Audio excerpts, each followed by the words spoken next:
Dear friends, ഇന്ന് നമ്മൾ ഓണത്തിനിറങ്ങി മികച്ച അഭിപ്രായങ്ങളേറി മുന്നേറിക്കൊണ്ടിരിക്കുന്ന രണ്ട് സിനിമയുടെ അനാലിസിസ് ആണ് പറയുന്നത്. ഇതിനകത്തൊരു സിനിമ കിഷ്കിന്ധാകാന്തമാണ്. ഈ പടത്തിനെ കുറിച്ച് ഞാൻ നേരത്തെ ഒരു വീഡിയോയിൽ പറഞ്ഞിരുന്നു. അടുത്ത സിനിമ ഏറമാണ്. നമുക്ക് ഏറം എന്ന സിനിമയെ കുറിച്ച് ആദ്യം പറയാം. ഈ സിനിമ ഡയറക്റ്റ് ചെയ്തത് ജിതിൻലാലാണ്. അദ്ദേഹത്തിന്റെ ഫസ്റ്റ് സംവിധാന സംരംഭമാണ്. ഏകദേശം നമ്മൾ ഗൂഗിൾ സെർച്ച് ചെയ്യുകയാണെങ്കിൽ ഈ ഒരു സിനിമ 96% പേരും ലൈക്ക് ചെയ്തിട്ടുണ്ടെന്ന് കാണിച്ചിട്ടുണ്ട്, ഇഷ്ടപ്പെട്ടിട്ടുണ്ടെന്ന് പറഞ്ഞിട്ടുണ്ട്. ഈ സിനിമ എന്ന് പറഞ്ഞാൽ നമുക്കൊരു ഫിക്ഷൻ, ഫാന്റസി, റൊമാൻറ്റിക്, ആക്ഷൻ ഫിലിമായിട്ട് പറയാം. അതായത് 3 കാലഘട്ടമാണ് പ്രധാനമായിട്ട് കാണിക്കുന്നത്. നമ്മുടെ ടൊവിനോയാണ് ഈ ഒരു 3 റോളുകളിൽ അഭിനയിക്കുന്നത്. കേളു, അജയൻ, മണിയൻ.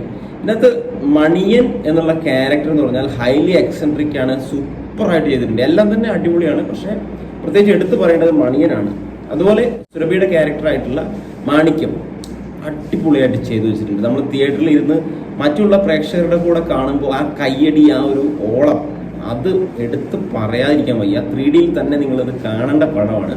അതുപോലെ നമുക്ക് ഇതിനകത്ത് അജു വർഗീസ്, പിന്നെ ജഗദീഷ്, കീർത്തി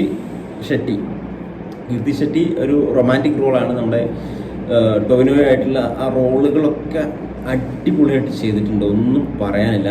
ഈ പടം എന്ന് പറഞ്ഞാൽ ഇതിൻ്റെ സുജിത് നമ്പ്യാരാണ് ഇതിൻ്റെ തിരക്കഥ കൈകാര്യം ചെയ്തിരിക്കുന്നത്. അതുപോലെ സംഭാഷണം, ഡയലോഗ്സ് എല്ലാം സുജിത് നമ്പ്യാരുടെയാണ്. ബാക്ക്ഗ്രൗണ്ട് മ്യൂസിക് ഗംഭീരം എന്ന് പറയാൻ ദിനു തോമസ് അടിപൊളിയായിട്ട് ചെയ്തിട്ടുണ്ട്. ഓരോ ആക്ഷൻ രംഗങ്ങളിലും എടുത്തു പറയേണ്ടതാണ്. അതുപോലെ എഡിറ്റിങ് ഷമീർ മുഹമ്മദ്. അപ്പോൾ ഈ സിനിമയെക്കുറിച്ച് പറയുകയാണെങ്കിൽ പോസിറ്റീവായിട്ട് ഒരുപാട് കാര്യങ്ങളുണ്ട്. നെഗറ്റീവായിട്ട് പറഞ്ഞാൽ നമ്മളിത് 3Dയിൽ തന്നെ കണ്ട ഒരു എക്സ്പീരിയൻസ് കിട്ടുകയുള്ളൂ. പിന്നെ കുറച്ച് നമുക്ക് ഒന്ന് കണ്ടിരുന്ന് കുറച്ചൊന്ന് ശ്രദ്ധിച്ചിരുന്നാൽ ഇതിൻ്റെ കഥകൾ 3 കാലഘട്ടങ്ങളിലായിട്ട് നടക്കുന്നതുകൊണ്ട്, പാരലായിട്ട് കിടക്കുന്നതുകൊണ്ട് നമുക്ക് ഇപ്പോൾ പ്രസൻറ്റ് ടെൻസ് പറയുന്നത് അതിനിടയ്ക്ക് പാസ്റ്റിലേക്ക് പോകും.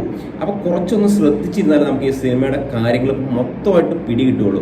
അത്ര സിമ്പിളായിട്ട് നമുക്കിത് മനസ്സിലാക്കിയെടുക്കാൻ കഴിയില്ല. എന്ന് വെച്ചാൽ നമുക്കിപ്പോൾ കൽക്കി അല്ലെങ്കിൽ അതുപോലെയുള്ള സിനിമയായിട്ടൊന്നും കമ്പയർ ചെയ്യാൻ പറ്റത്തില്ല. ഏകദേശം ഒരു 30 കോടി മുടക്കിയെടുത്ത ഒരു ഫിലിമാണ്. ആ ഫിലിമിൽ ഇപ്പോൾ ഏകദേശം നമുക്ക് ആ ഒരു അതിൻ്റെ മുതൽ മുടക്ക് കിട്ടി അതിനേറെ മുന്നേറിക്കൊണ്ടിരിക്കുകയാണ്. ഈ സിനിമയെക്കുറിച്ച് നമ്മൾ അത്രയാണ് പറഞ്ഞത്. ഏറെ തീർച്ചയായിട്ടും നിങ്ങൾക്ക് തിയേറ്ററിൽ പോയി കാണേണ്ട ഒരു പടം തന്നെയാണ്. ഇനി രണ്ടാമത്തെ ഫിലിം പറഞ്ഞു കഴിഞ്ഞാൽ നമുക്ക് കിഷ്കിന്ധാകാന്തമാണ്. കിഷ്കിന്ധാകാന്ത് എന്ന ഫിലിമിൽ നമുക്കറിയാം ഒരു കുറേ കുരങ്ങുകൾ ഉള്ള ഒരു ഗ്രാമം കുറേ കുരങ്ങുകളെ കാണിക്കും. അതിനിടയ്ക്ക് നിഗൂഢമായിട്ടുള്ള പല കാര്യങ്ങളും ഈ സിനിമയിൽ നടക്കുന്നുണ്ട്. പ്രധാനമായിട്ടും വിജയരാഘവനാണ് ശരിക്കും ഇതിനകത്ത് നായകൻ എന്ന് പറയാം. കൂടാതെ ആസിഫ് അലി, അപർണ ബാലമുരളി എന്നിവരാണ് പ്രധാനമായിട്ട് ഇതിനകത്ത് അഭിനയിച്ചിട്ടുള്ളത്. അപ്പം ആ സിനിമ ഒരു സിമ്പിൾ സ്റ്റോറി ആയിട്ട് പറയാം. അദ്ദേഹത്തിൻ്റെ ഒരു മാനസിക വ്യാപാരങ്ങൾ ഓരോ കഥാപാത്രത്തിൻ്റെയും, അത് നമ്മുടെ ആസിഫ് അലി ആണെങ്കിലും അപർണ ബാലമുരളി ആണെങ്കിലും വിജയരാഘവനാണെങ്കിലും നന്നായിട്ട് തന്നെ ചെയ്തിട്ടുണ്ട്. അവരുടെ മനസ്സിലൂടെ പോകുന്ന കാര്യങ്ങളും സംഭവങ്ങളും ഒക്കെ വ്യക്തമായിട്ട് എടുത്തു വെച്ചിട്ടുണ്ട്. ദിൻജിത്ത് അയ്യത്താനാണ് ഇത് സംവിധാനം ചെയ്തിരിക്കുന്നത്. ഒരു മിസ്റ്ററി ത്രില്ലർ ഫിലിമാണ്. ഓക്കെ, അപ്പോൾ ഈ ഒരു ഫിലിം രണ്ടും കൂടെ നമ്മൾ കമ്പയർ ചെയ്യുകയാണെങ്കിൽ ഈ പെട്ടെന്ന് ആളുകൾക്ക് മനസ്സിലാകുന്ന ഒരു പടം എന്നുള്ള രീതിയിൽ നമുക്ക് കിഷ്കിന്ധാകാന്തത്തെ പറയാം. അപ്പോൾ ഞാൻ പറയുകയാണെങ്കിൽ കുറച്ചും കൂടെ ആ ഒരു കഥാപരമായിട്ടും ഒരു തിരക്കഥ ആയിട്ടും ഒക്കെ നമുക്ക് കുറച്ചും കൂടെ നമുക്ക് പെട്ടെന്ന് ഒരു കണക്ട് ചെയ്യാൻ പറ്റുന്ന പടം എന്ന് പറഞ്ഞാൽ അത് തീർച്ചയായിട്ടും കിഷ്കിന്ധാകാന്തം തന്നെയാണ്.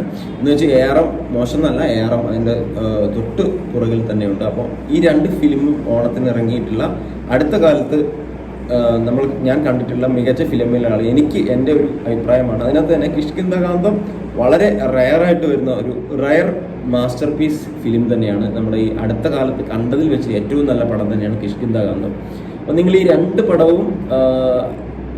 രണ്ട് പടവും കാണാൻ ആഗ്രഹിക്കുന്ന ആളുകൾക്ക് കൂടുതൽ കുറച്ച് ആക്ഷൻ കാണണം, 3D ഫിലിം കാണണം, ഓണത്തിനൊന്ന്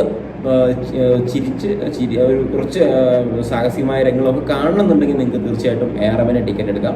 ഇനി അതല്ല, നിങ്ങളൊരു ഫാമിലി ആയിട്ട് നിങ്ങൾക്ക് കുറച്ച് സൈലൻ്റ് ആയിട്ടുള്ളൊരു മൂവി ആഗ്രഹിക്കുന്ന ആൾക്കാരാണെങ്കിൽ, കുറച്ച് തിരക്കഥയും അതുപോലെ ഒക്കെ കുറച്ച് സ്ട്രോങ് ആയിട്ടുള്ള കാര്യങ്ങളും പെട്ടെന്ന് മനസ്സിലാക്കാനും ഒക്കെ നിങ്ങൾക്കൊരു മിസ്റ്ററി, നിഗൂഢമായിട്ടുള്ള കുറച്ച് സാഹചര്യങ്ങളിലൂടെ പോകുന്ന ഒരു പടം, മിസ്റ്ററി ത്രില്ലർ ഫിലിമൊക്കെ കാണണമെങ്കിൽ നിങ്ങൾക്ക് കിഷ്കിന്ധാകാന്തത്തിനും ധൈര്യമായിട്ട് ടിക്കറ്റ് എടുക്കാവുന്നതാണ്. അപ്പോൾ ഈ 2 പടത്തിനെ കുറിച്ചാണ് ഞാൻ ഇന്ന് പറഞ്ഞത്. രണ്ടും അടിപൊളി ഫിലിം തന്നെയാണ്. തിയേറ്ററിൽ തന്നെ മിസ് ചെയ്യാതെ കാണേണ്ടുന്ന പടങ്ങളാണ് ഇത് രണ്ടും. സോ ഇത്രയുള്ള ഈ വീഡിയോയിൽ നമുക്ക് അടുത്ത വീഡിയോയിൽ റിവ്യൂ ആയിട്ട് കാണാം. നമ്മുടെ ചാനൽ ഒന്ന് സബ്സ്ക്രൈബ് ചെയ്ത് ബെല്ലൈക്കൻ കൂടെ എനേബിൾ ചെയ്ത് വെക്കുക. OTT ഇറങ്ങിയ പടത്തിനെ കുറിച്ചും അതുപോലെ തിയേറ്ററിൽ റിലീസായ പടങ്ങളെ കുറിച്ചും വീഡിയോ ചെയ്യുന്നതായിരിക്കും. So thank you, all the best.